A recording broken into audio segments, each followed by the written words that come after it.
approach. Mr. Harvey. Yes, sir. Since I'm on a roll on getting on the Gateway School District case, I might as well continue. And I got told this by Sean Logan today.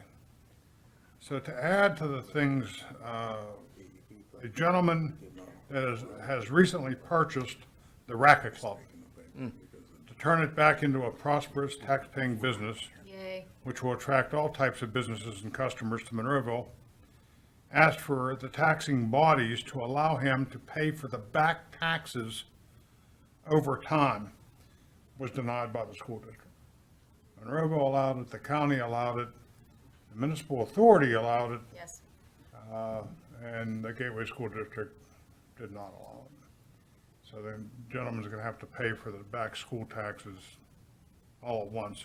All the while, the current building is sitting there unoccupied, doing nothing and becoming an eyesore. So here comes an investor who already has a business in Monroeville, and he's going to try to turn that back into a prosperous place that will attract people to Monroeville again. Sean Logan told me they had so many events there that once again filled the hotels. And the guy was not asking for a break on the taxes. He was asking to allow him to pay them over time while keeping up with the current taxes. And it was only for 1 year. 1 year. He would do it in 1 year. Yep. And they denied him. So I thought that was pretty sad because the Gateway School District so helps our community. Excuse me, can I comment on that just for a second? Sure. It just goes to show me that the people at Gateway don't have a business sense. They don't understand the opportunity we have here to put a business back on the tax roll. And a big one. I think the gentleman is going to end up sinking a great deal of money into it. I think the purchase price was $3 million, not counting what he's going to put into it to fix it up. And he was just asking for a little relief. So much for that. Mr. Arsenko. Yeah, I have a few items I'd like to talk about. First off, as everybody knows, the club's in my ward, and it's been deteriorating for quite some time, and I would just like to thank Craig Koza and whoever other his investors are for even doing that. And I'm going to echo a little bit what Ron had to say about the Gateway School District. Very sad that they're not working with our businesses. Again, just plainly disappointed. Okay, I'm going to skip comments from residents on agenda items and come back to that after item 4, which is discussion on MS4 tax and property tax exemption. This evening, I've invited 2 of our solicitors to speak at tonight's board meeting, Weiss, Burkhardt, and Kramer. Attorney Janet Burkhardt is here to represent their firm. Typically, real estate and litigation are issues discussed in executive session, but since the Monroeville Council chose to make false and unprofessional allegations against the Gateway School District publicly at last Tuesday night's council meeting, we felt obligated to respond. After watching the council meeting, it is clear that there is a misunderstanding regarding the delinquent taxes owed on the Club for Life, otherwise known as the Racket Club property.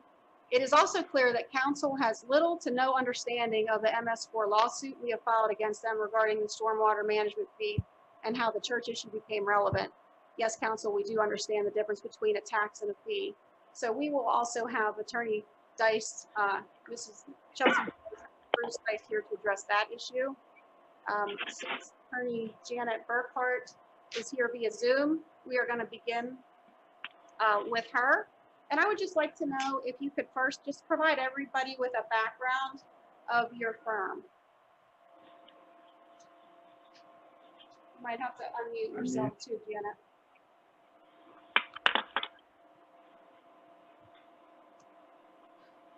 Am I unmuted? Okay. So our firm collects delinquent tax for Gateway School District. We've been doing that for a lot of years. And we do that at absolutely no cost to the district. I don't know what questions you want to ask me. I have the supervisor of our department also online, Ann Wargo. She actually is the paralegal assigned to Gateway. And so every question, every resident who calls our office regarding Gateway delinquent tax will speak only to Ann, which is a feature that most delinquent tax collection firms can't offer you. If you have questions about how your delinquent tax program works, I'm happy to answer those questions. Well, I think, Attorney Burkhart, that the public doesn't really understand, how all these things work. So I just thought a background. Okay, for them to understand. let me start with Act 20 of 2006, which was an effort by the legislature to ensure that school districts do not have to use current tax dollars to pay for the collection of delinquent taxes. And that act shifted the burden for the costs of collection to the delinquent taxpayer. So in essence, school districts don't pay for the cost of collection. Delinquent taxpayers pay their own costs of collection. And that's very important because delinquent taxpayers starting in 2006, when everybody adopted their resolution, saw all the fees, commissions, late fees, everything added to their own account. And they pay them, and those all go back, with the exception of the commission, to the school district to ensure that the school district is not using current tax funds to pay to collect delinquent taxes. And that was a turning point for school districts, and a very brave act by the legislature to change the structure of how delinquent taxes are handled. That's what our office does. And all the delinquent costs and fees are paid by the delinquent property owner. Well, then can you speak to the issue of what happens when a delinquent property owner requests relief from delinquent taxes and or interest and penalty fees? How does that handle? Okay, we always recommend that the school district not waive fees, because once you start waiving fees, you become a board that's in the business of judging whose story is sadder. So the statute says these are the fees. There's a 10% penalty, there's a 10% commission. If there's interest, there's interest. If there's lien fees, there's lien fees.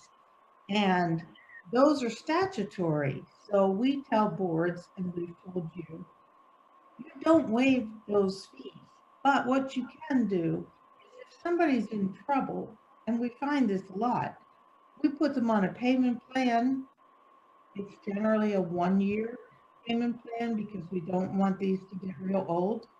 But if they can't do a 1-year payment plan, we give them an application for a hardship. If they qualify for a hardship, we'll do a 2-year payment plan. But we try to keep those as short as possible. And that's in the district's best interest. Okay. And then from your records, has anyone representing the buyer for the Racket Club Lane property contacted your office for a payment plan and or reduction in interest or fees? No, that's the funny thing. No one ever did contact us. Had they contacted us, we offer a 1-year payment plan. That would have been an automatic situation. We received no phone calls. Ira Weiss received no phone calls. And Wargo received no phone calls. I received no phone calls. No one contacted us about a problem with this property. But had they contacted us, we would have said, of course, we will give you a 1-year payment option. They didn't contact us. Instead, they paid in full.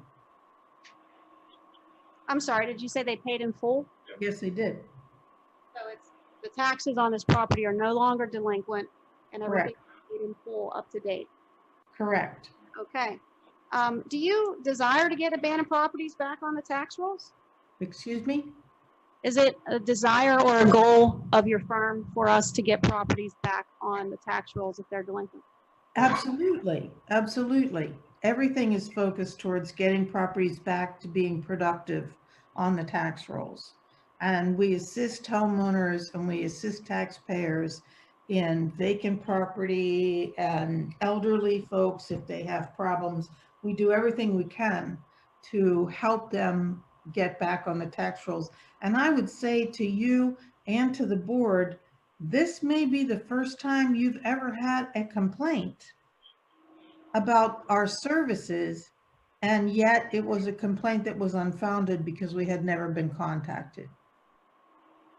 Yeah, and for the record, Attorney Burkhardt, I think the complaint was against the school district, not you, but we're thankful for you to take the time to be here just to answer our questions and to make the situation a little more clear to our council members and our taxpayers who are watching. So I do want to thank you on behalf of my colleagues for taking the time to join us this evening. We don't want to keep you too long, but I would like to just open it up to other board members if anyone else has any questions for Attorney Burkhardt. Are there any other questions? Okay, Thank you. seeing Okay. none, All thank you right, very much.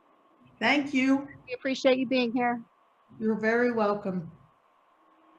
In relation to that question, I want to also, for the record, ask Mr. Schott, did anybody from representing the property from the Racket Club Lane contact you about tax relief? No, no one from the property contacted myself or anyone in my office. Okay, and Mr. Dice or Ms. Dice, did anyone contact your law firm on behalf of this property? No, we didn't receive any calls concerning this property, but in fact, I ended up calling the attorney for Club for Life, I believe, on Monday to confirm what transpired. And it's my understanding that the information solicitor concerning whether or not Gateway would provide a payment plan or not. And I explained that it's our standard that we always provide at least a 1 year. He never contacted us. He admitted he never contacted us. He said in the future he should, and it was at his error. So that's all I have. Okay, thank you for